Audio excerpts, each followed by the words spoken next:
I'd like to ask right now if Corey Wise, Raymond Santana Jr., Youssef Salam, Kevin Richardson, and Antron McCrae would please come up and join us.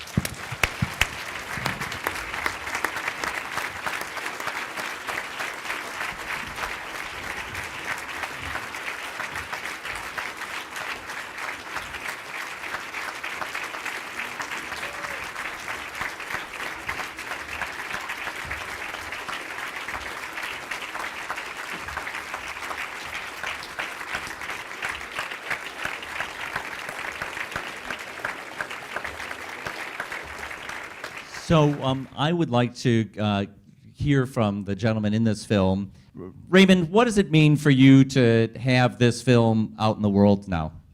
Well, first off, thank everybody for coming out. It's definitely a blessing to have you here with us. This film for us, and I'm gonna speak, for everybody on this one, is, back in 1989, we were 14, 15, and 16 years old, and during this process, our voices were stolen. And you guys who remember the headlines, the labels that we were given as a wolf pack, as urban terrorists, as rapists. And so this movie, when we saw it, it gave us back our voice. It gave you a chance to connect with us on a whole different level and for you to see us as what we really were, human beings. We were kids. And so this movie has become a great deal to us. It has been very therapeutic for us.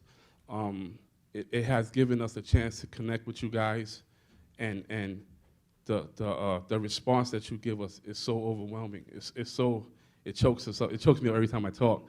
The love is just so great, and whew, thank you.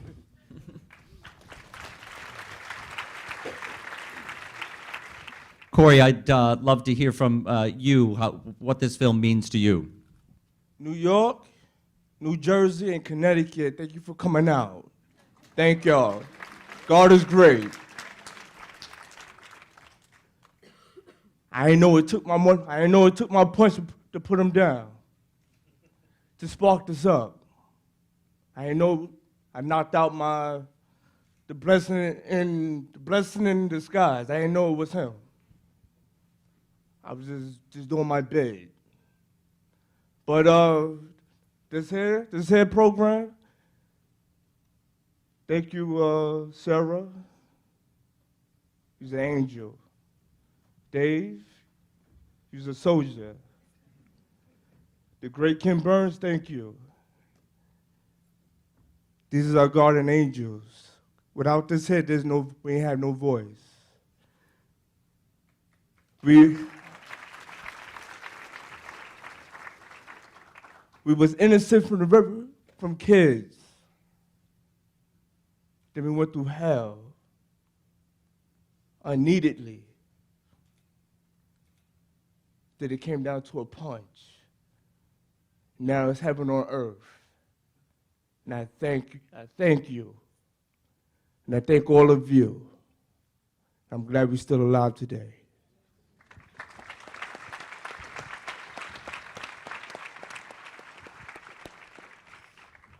Kevin, I want to ask you, you guys were dragged through the mud by the media. So when Sarah and her team came to you and said, we'd like to make a film, what was that? What kind of process did you have to go through to accept that and participate? I'll tell you a quick story. When I first met Sarah, we met at Starbucks. And I didn't know who she was. And she said, I want to sit down and talk to you about the case. And the first thing I thought is, who is this person? And then when we sat down and we talked for about 2 hours, speaking of everything, and I was like Corey said, this is an angel in disguise. And it was just overwhelming. It was a blessing for someone to really care about us and see our story. Because back in 1989, we didn't have a voice whatsoever. We was actually scared to speak because it was so negative. Because anything we say was spent on the negative side. So now that we're grown men, 38, 39, 40 years old, Corey, we're grown men with kids, families, and it feels so good. and it's so emotional. I get emotional every single time I see this, and I look over to see everybody's crying, everybody's angry, but in a good way, to get our story out, because everybody's so upset. So once again, it's so overwhelming. And I thank y'all for coming, and we want to see y'all next week, the 23rd, 24th, 25th, in the future, and we want to get this story all over the world on the positive side.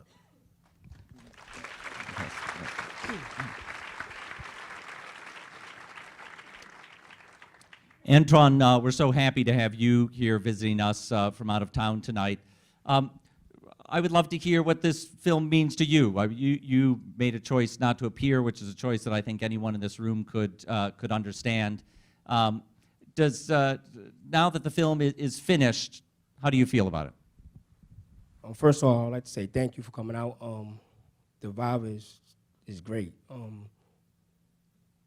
It's the reason why I escaped New York. I decided to get away, start a new life. Actually, I don't even go by Antron McCray no more.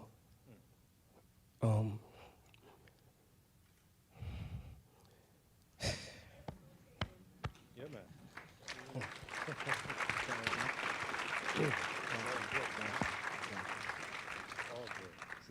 I just want to say thank you. The film is great. At first, I didn't trust Sarah or Dave. I haven't met Ken. It's the first time I met him in person. But I decided to give him a chance. Like Ray said in the film, I lost my religion. I don't believe in anything but myself. But I think tonight, I think that might change.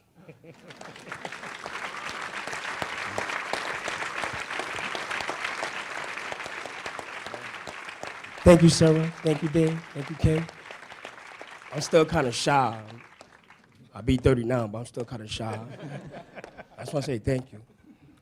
Yusuf, talk to us about where this case is now.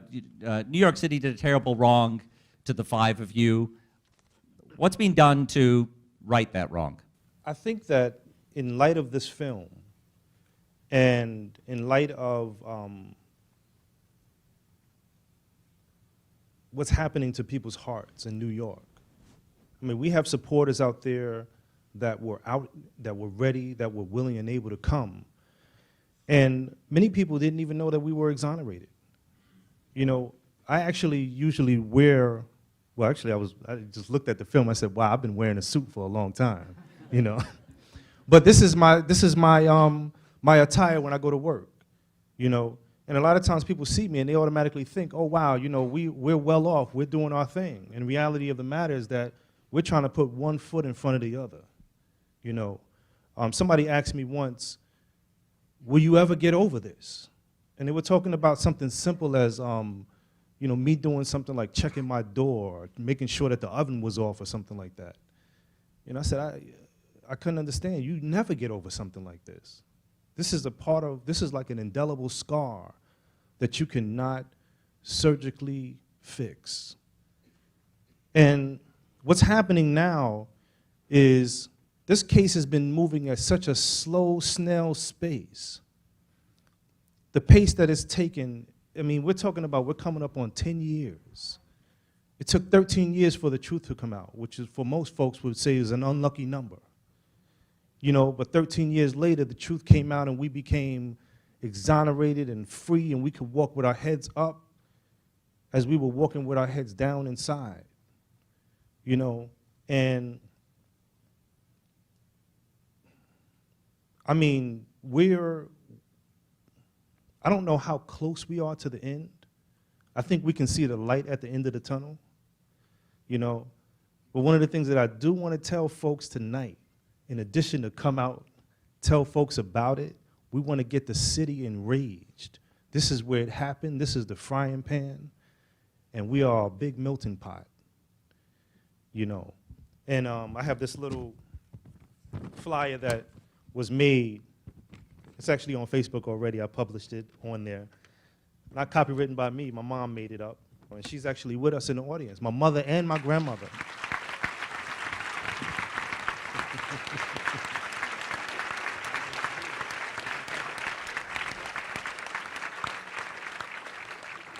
You know, talk about inspiration. I mean, my grandmother has had multiple strokes, and she would write me the most encouraging letters to get through my prison term. And my mom walking around with those Yusef Salama's innocent shirts, I tell you, man,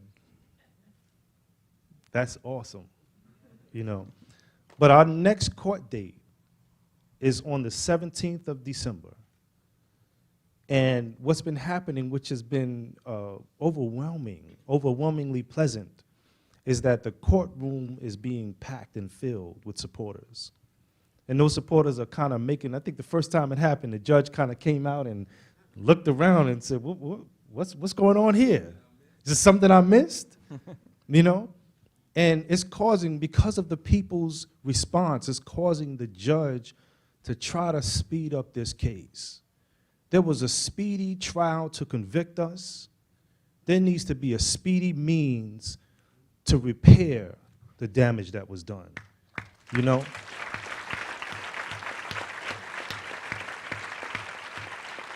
And I mean, I'm gonna tell you, like Corey said, there's no amount of money that can repair that. I wanna hope and I wanna believe that they're gonna give us each $50 million.